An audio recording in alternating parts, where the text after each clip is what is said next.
Isang pagpapalang umaga po sa inyo lahat. Ano po nga po na ng puso kasi nga ang dami po natin ngayon.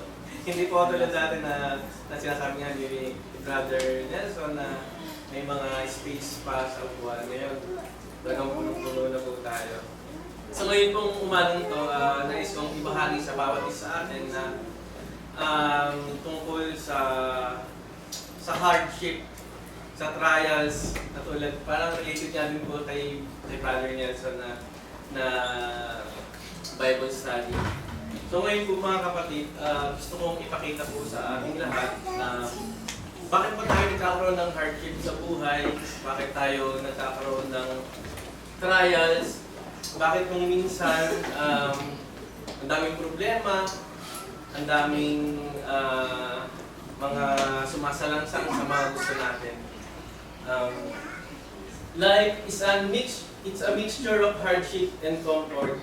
We experience season of joy and season of pain, times of peace, times of struggle. Many people ask, why is life so hard? If God loves me, why do I suffer? Minsan po natatanong natin ang sarili kapag meron tayong problema, meron mga dumarating na bagyo sa ating buhay.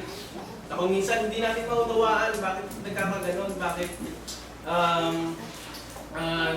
nagsasamba naman po araw-araw, pero bakit dumarating pa rin sa punto ng buhay natin na meron tayong mga struggle or hardship sa ating buhay. Why is there comfort sometimes and hardship at other times? Ang nais ko pong ibahagi sa bawat isa na hindi porket puro hardship or puro trials ang natatamo natin sa sanlibutan ito, meron dahilan natin Panginoon kung bakit natin nararanasan ang mga bagay na ito. Kung maalala natin, simula nung lalanginan ng Panginoon ang lahat, hindi naman kasama yung hardship. Kumbaga, lahat, di ba sa Genesis, lahat ng nilikha ng Panginoon ay mabuti. At sabi nga doon, very good sa English. At ang title po na aking i-share sa inyo ay Refined Through Trials. At dito po yung ating verse sa James 1,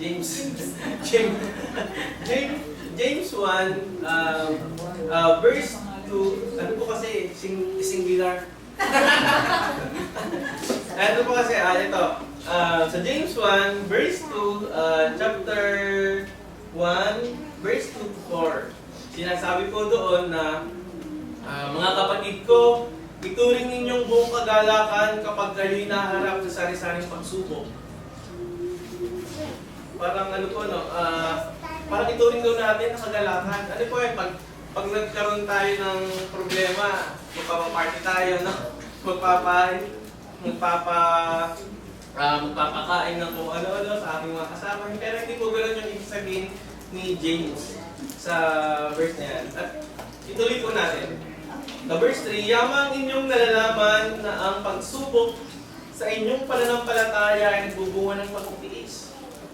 Sinasabi po doon na ang mga pagsubok na ito, ang mga problema ito, magbubunga sa atin ng pagtitiis. At ang pagtitiis na yon ay, at ang iyong hayaan na malubos ng pagtitiis ang gawang ito upang kayo maging sakdal at ganap at walang anumang kakulangan. So yun po pala yung trials na magbibigay po pala sa atin to ng isang tao sa pagiging sakdal. Kumbaga, kung maalala niyo po, no, yung gold po kasi hindi naman siya magiging isang gold na kunwari yung susunod natin siseng, quintas na gold. Marami po kasing proseso. Minimina siya, tapos dadaan sa apoy para maging isang ganap na sinising at ating masusunod. Katulad din po siya ng isang bakal na kung gusto mong matibay, kailangan mo siyang idarang sa apoy. Kailangan mo siyang painitan sa apoy. Parang katulad din po dyan sa atin na bilang isang Kristiyano, may mga times na dumadaan tayo sa trials na kung ating iisipin mga kapatid, ito yung magiging kumbaga isang dahilan kung bakit tayo magiging matatag sa pananampalataya sa ating Panginoong Diyos. Ano ba yung mga factors? Bakit tayo may mga ganyan, may mga hardship sa buhay? Ito po yan. Factors of hardship in life. Yung po una, came because of sin. Ito po yung dun sa panahon ni Adan at ni Eva. Hardship was not part of God's original creation. But when Adam and Eve sinned, suffering, pain, and death entered the human experience. We live in the fallen world.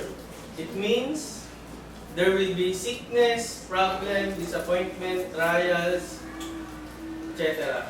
So yun po yung dahilan kung bakit, isa sa mga dahilan kung bakit tayo nakakaranas ng hardship sa ating buhay. And second, makikita po natin yun sa Genesis chapter 3 verse 13 to 19, and Romans 5 to 12. At yung pong padalawa comes from our own choices. So minsan mga kapatid, may mga desisyon tayo sa buhay na hindi natin namamalayan na ito pala yung magiging dahilan kung bakit tayo nagkakaroon ng problema sa buhay or may mga pinagdadaanan tayo. Kung minsan, katulad na lang ng noon naman, nung mga ilang taon, nasasanay tayo na ganito lang ang pamumuhay natin. Pero, tapos nung nagkaroon tayo ng work, medyo tumataas na. Parang sabi ko sa sarili mo, parang may kulang pa sa sarili ko.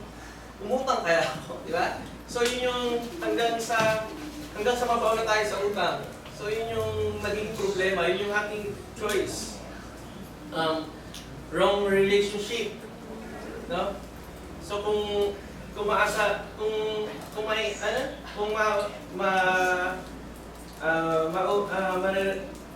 we can remember na yung mga tinuturo sa atin na ating mga tagapagturo na mas mabuti na yung magiging partner natin is ka-church natin at saka or kapareho ng ating pananampalataya. Kasi at the end, may hirapan tayong